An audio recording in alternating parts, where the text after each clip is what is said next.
There is a kind of person who never panics in a crisis, who can sit inside uncertainty the way other people sit inside a warm room, who doesn't need to be told everything is going to be okay because somewhere, very early, they stopped needing that reassurance at all. If you know someone like that, or if you are someone like that, there's a good chance they grew up in the 1970s. And what looks like strength from the outside is, when you trace it all the way back, something far more complicated, something that deserves to be looked at carefully. Not to reopen old wounds, but because some wounds were never properly named, and unnamed things have a way of running your life from the background. So let's name some things tonight. The 1970s is usually remembered in soft focus, bell-bottoms in Fleetwood Mac, disco balls and station wagons. There's a warmth people assign to that decade, a kind of amber-tinted nostalgia that makes it easy to romanticize. But if you actually lived it, if you were a child in that decade, the picture looks a little different up close. Because the 1970s wasn't just a cultural moment, it was a fracture point. A decade where everything that adults had believed about the world, about government, about marriage, about the future, began cracking open, visibly, in real time. And children, who have no filter for the emotional temperature of their era, absorbed every bit of it. You didn't learn distrust from a textbook. You learned it from the weight in your parents' voices when the news came on. You learned it from the way the adults around you stopped pretending quite as hard. You were swimming in a world that had quietly given up on certain kinds of hope, and you became, without anyone intending it, a child shaped by that loss. Let's start with the family, because that's where almost everything starts. Between 1960 and 1980, the American divorce rate doubled. It didn't trickle upward, it surged. By the mid to late 70s, it had reached a peak that no generation before had witnessed. For researchers and sociologists, this was a data point. For millions of children, it was a Tuesday. It was the sound of a suitcase being dragged down the hall. It was 2 separate Christmases, and the careful way you learned to never mention one parent in front of the other. It was ordinary, which is perhaps the most quietly devastating thing about it, how ordinary it became. Researchers who have studied what some call the divorce generation, the cohort of children who came of age during this period, found something that doesn't quite fit the simple narrative of trauma. These children didn't just suffer, they adapted, rapidly, completely, in ways that looked from the outside remarkably like maturity.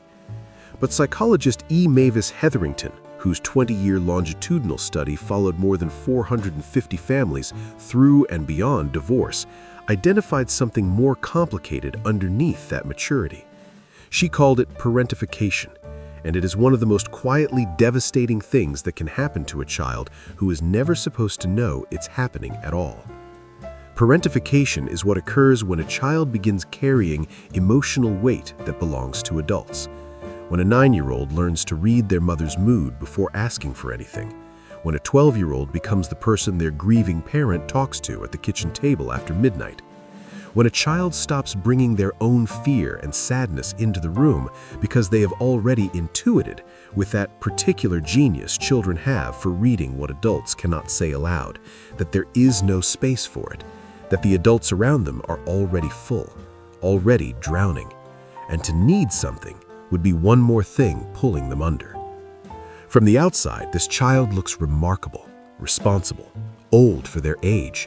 Teachers notice it, relatives comment on it, and the child learns to wear that observation like a coat, because it is the one thing about them that gets praise, their capability, their quietness, their remarkable ability to not be a problem. But inside that child, something else is being written. A belief so fundamental it stops feeling like a belief at all and starts feeling like simply the way things are. The belief that their needs are too much, that love is something you earn by being manageable, that the safest version of yourself is the smallest one. If you grew up in the 70s and you've spent your adult life being the capable one, the one people lean on, the one who handles things, the one who says, "I'm fine," before anyone finishes asking, I want you to sit with something for a moment. That self-sufficiency you carry, that pride in needing nothing from no one, It might not be your personality. It might be the shape your survival took. And there is a significant difference between those two things, even if they've been living inside you as the same thing for 50 years.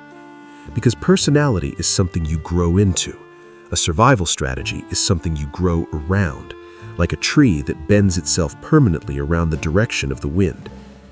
There was something else happening in the 1970s that shaped you in ways that almost no one talks about, because it sits alongside the hardship in a way that seems contradictory.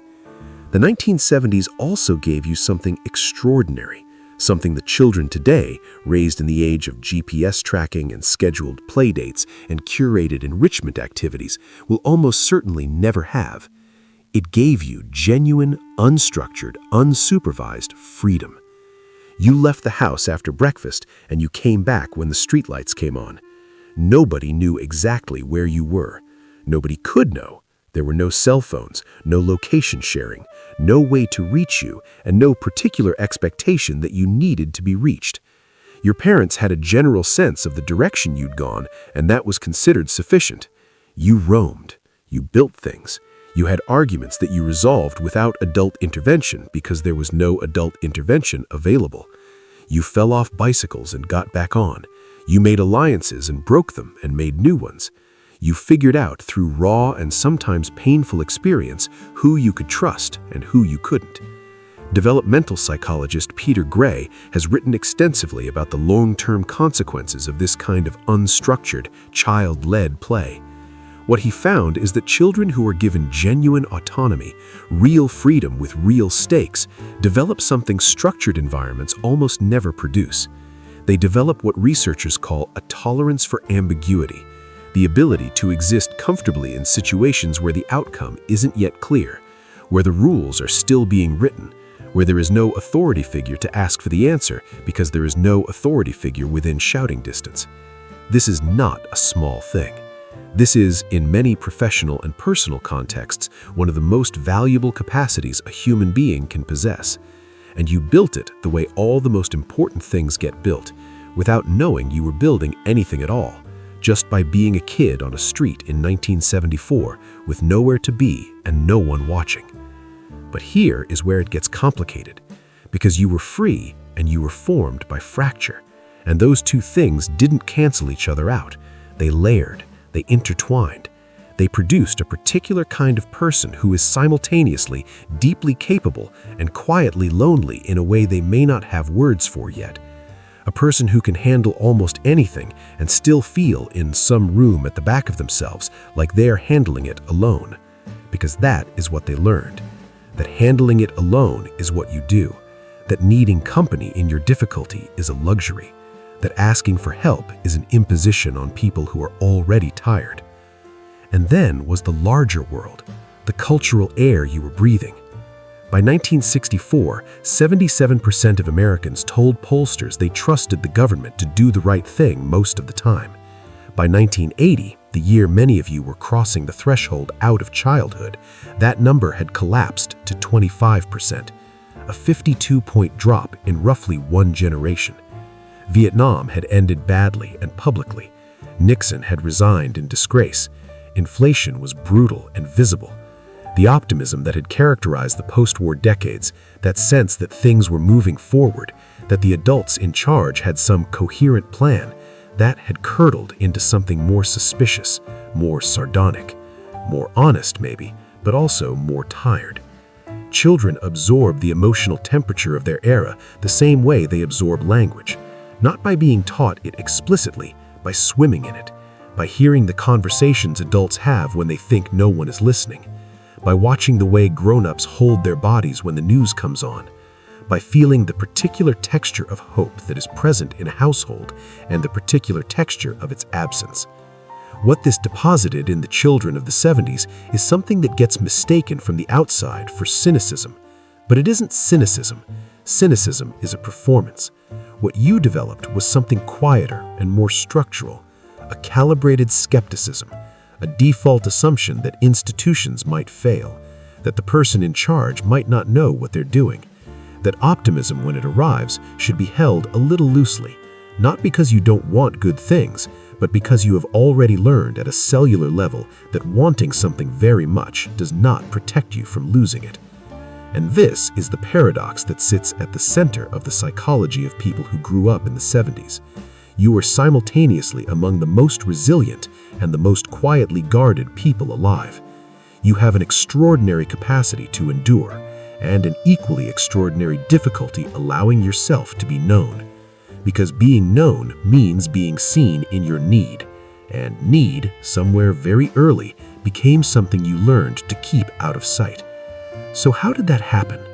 How does a child move from the natural openness of early childhood, that raw, uncomplicated hunger for comfort and connection, to this careful, capable, self-contained person who sometimes feels, even in a room full of people who love them, like they are watching from slightly outside the glass? The answer is not. And that is perhaps the most important thing to understand about the people who grew up in the 1970s. The walls they built were never meant to be permanent. They were meant to get them through the week, through the divorce, through the quiet house, through the mom who was too tired and the dad who was somewhere else, and the world that was visibly coming apart at the seams. Those walls worked. They worked extraordinarily well. But walls that save you in childhood have a way of imprisoning you in adulthood.